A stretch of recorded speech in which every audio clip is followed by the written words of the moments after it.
Hello and welcome to my channel. My name is Chidi and I hope you are doing well. In this video I am going to do a review of the Canon T2I, also known as Rebel 550D.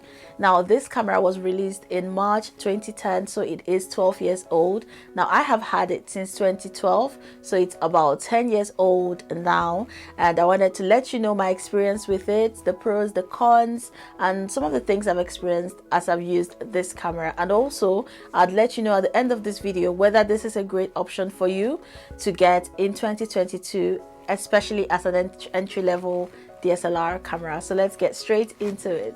So I have my Canon T2I here, and as you can see, this camera is it's been through a lot. It's quite old now, so I've had some of the casings here, they've all gone off. The battery, the bottom part with the battery has gone off, so it's been a workhorse for the past 10 years for me. This was my first ever camera and only at the time, so I learned a lot using it. It taught me so much. It allowed me, push myself to learn how to take good pictures, take videos, and so I'm just going to let you know all about it. So let's talk about the characteristics of this camera. This camera has 18 megapixels. It also has a high resolution LCD screen. It also has an external port for external microphone, so if you want to record into your camera straight as you take the video, it has a portal for an external microphone.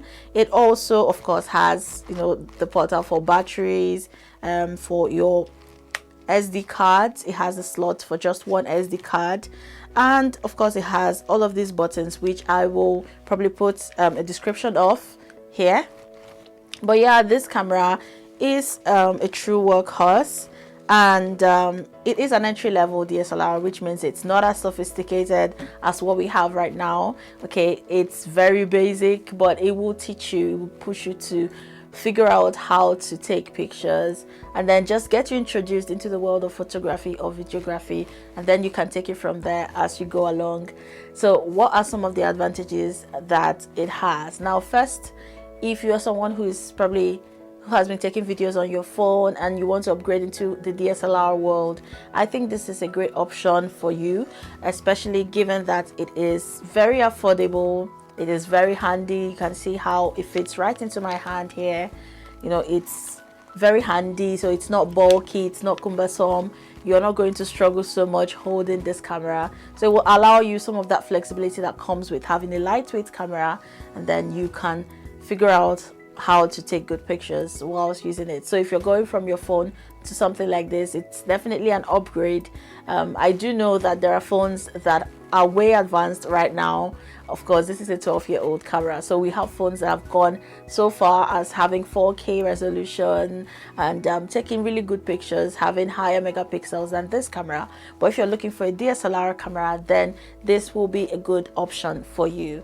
Now, another advantage is the fact that it is cheap. Like I said earlier, this camera currently goes for about £100, £120 in the UK, and so it's very budget friendly if you're a student, if you're someone who's just trying to get into the world of DSLRs, but you don't want to spend so much money. You just want to see how it works and figure out if it's something you want to do for the long term. So it's very affordable right now. Of course, when it was new, it wasn't this cheap. It wasn't this affordable, but right now the price has really come down, and it's been almost a decade, or more than a decade actually. So yeah, it's very affordable for those who are looking at having a very budget friendly option. I think this is great. This is a great option. Another thing is that this camera will give you room to learn, because it is an entry-level DSLR. Of course, there are certain limitations that it has, and these limitations, in my opinion, will push you to learn, will push you to seek information, because you don't have everything handed to you, so you're going to want to find out how to make things work. Okay, so for example, this camera is a crop sensor type of camera, so that means that any lens that you put into it is going to have some level of cropping to it, and that means you're going to have to find better angles so you can get yourself in the shot, and just other things that you kind of have to figure out as you use this camera. So it's going to give you room to learn, it's going to give you room to practice your creativity, give you room to improvise and all of that. So yeah, I think it is a camera that will give you lots of room to learn. Another advantage is that this camera has a wide range of lens selection, and so even though it is a very basic camera, it's very entry level, you have loads of options of lenses. Like for example, when I bought it, it came with this kit lens, which is the 28mm to 135mm zoom lens. This is a kit lens and it came with the camera at the time. Now there are other options of lenses called prime lenses, and those are a bit more higher end than the kit lenses. So with a camera like this, you have an option of putting in prime lenses on it, and so you also have the option of taking your photography or videography just a notch higher if you can afford to get higher end lenses that are definitely better than prime lenses. Better than kit lenses that come with it, because the kit lenses, they are great for learning, they are good, but they are introductory lenses, so they are not the most sophisticated things out there. So if you are looking for lenses that can take up your photography or videography a notch, then you can actually find lenses that will fit into this, and so you can use the same body but a higher end lens. So another advantage is that the HD video spec of this camera is very similar to higher end cameras, and so you are able to get footages that will be close to brands or to other cameras that are a bit more higher end than this one. And so it gives you, good footages that you can work with as long as you know what you're doing, you know how to get the best footages out of situations. You can get good footages that are usable from this camera. So now let's go to the cons. Let's go to the things I didn't enjoy about this camera. So one of the first cons is the fact that it has a crop sensor. Now cameras usually have either a full frame or a crop sensor, and so this has a crop sensor. So for example, if you put a 50mm lens on this camera, it's going to have some level of cropping to it, and so if your image was supposed to look a certain way, you're going to have it cropped in a bit more than it would be on a full frame camera.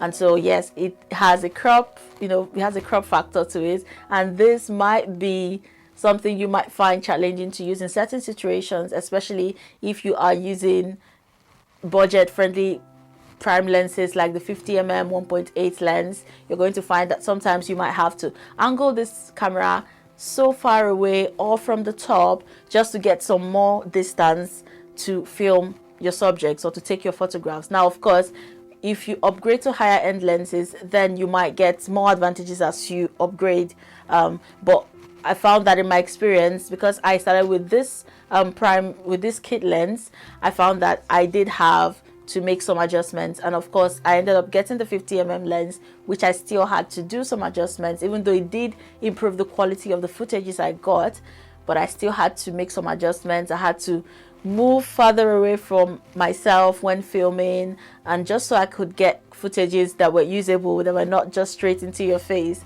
because like I said, it crops your images to an extent, and so if you're supposed to just get an image that gets your bust area, it might end up cropping and just getting your head. So yeah, it does have the crop sensor.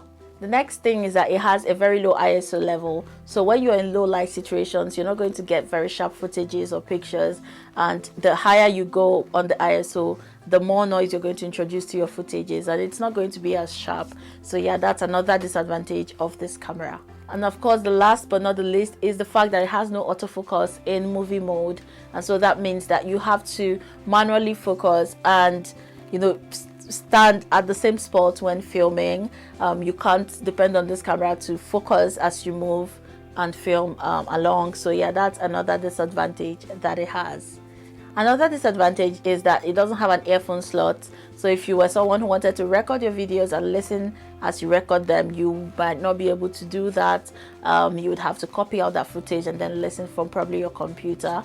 So yeah, it does not have that. But to be fair, there are certain high-end cameras that don't have that either, like the one that I ended up upgrading to, because this camera, it had been such a faithful companion for so long, but it was starting to have its flaws. It had, it started wearing out, it started developing some faults, and the mic slots stopped working, the battery points became weak, so it doesn't close. So when I connect it to the tripod, sometimes it would just open by itself. Certain knobs became weak. And then, of course, the plastic cover for the body of the cameras, most of it has gone off. And so, yeah, my camera became so old that I needed to do an upgrade. But it still turns on, it still comes on. Another thing is the fact that the lenses, you know, like I said earlier, these are introductory lenses, kit lenses. So they are not the greatest quality out there, and so these lenses became really cloudy. My footages would come out really blurry looking, and of course I tried to extend its life by getting the 50mm lens, but even at that, like I said, some of these other factors started affecting the filming that I could do, because sometimes I would be recording and then the battery would just pop open in the middle of recording. So yeah, that became a problem, and so I had to upgrade. So I'm going to probably do a video showing you what I upgraded to, and probably compare these two cameras to each other to know whether I upgraded to a better camera and all of that. But yeah, that is it for the Canon T2i. I hope you have enjoyed watching this video. I have enjoyed sharing my experience with you. So I have shared these pros and cons with you. I also want to share with you how you can make the best out of this camera. It's not all gloom. So the first thing is to get good lighting. As always, lighting is very critical to photography or videography. And so if you have a camera like this that is entry level, you can extend its shelf life by getting good lighting. And with good lighting, you can just tremendously improve the quality of your videos without necessarily getting a new camera if you don't want to at that time. Another thing is to get good lenses. So like I said to you, when my kit lens started failing, I had to upgrade to a prime lens, which was the 50mm 1.8, very budget friendly lens. And so I upgraded to that to allow me still shoot using this camera for some time before it, you know, finally became so run down. But yeah, upgrade to higher end lenses and you can get good footages from this camera.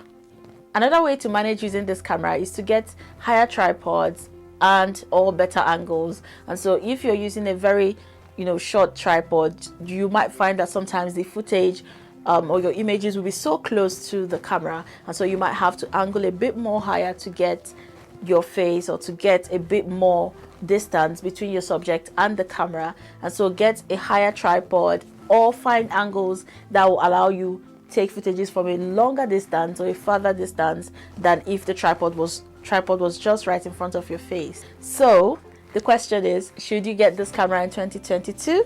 In my opinion, I would say, why not? It is a very affordable, budget-friendly, entry-level DSLR camera, and if you want to get into the world of photography without spending so much money, if you just want to see how it feels, see if it's something you enjoy, and if you want to upgrade from using your phone to film and you want to get a DSLR camera to film for your YouTube channel or for your pictures, why not? I think it is still a great option in 2022. And so if it is something that you are interested in, by all means go ahead, get a T2i. Just make sure you get yourself the best deal out there and check the specs so you don't get one like mine that is so old except if you can work with the flaws that it has. So do I think the T2i is a great camera to get in 2022? Why not? Now, like I've shared with you some of the pros and cons, this is an entry-level camera, so it's not a high-end camera. You're not getting the cream of the crop here. But if you are someone who is interested in photography, or you want to take footages of yourself and your family at home, and you're able to invest in some good lighting, some good lenses, why not? Start off with the T2i and then see how you go from there. See if you enjoy filming with it, and then you can decide to upgrade later. And because it is so affordable right now, you are not spending a whole lot of money, and you are also getting something that will allow you learn as you go along. So that is it for today. I hope you have enjoyed watching this video. I have had so much fun sharing it with you. Let me know if it is something you would want to get. Do you have a camera that you prefer, or do you prefer still filming with your phone versus DSLR cameras? Let's talk, but let me know what you think. If you have enjoyed watching this video, please give it a like and also subscribe to my channel if you have not. I call this my creative corner, where I share things about creativity, and I hope you stick around for more videos. So thank you so much for watching. Take care of yourselves, and I will see you later.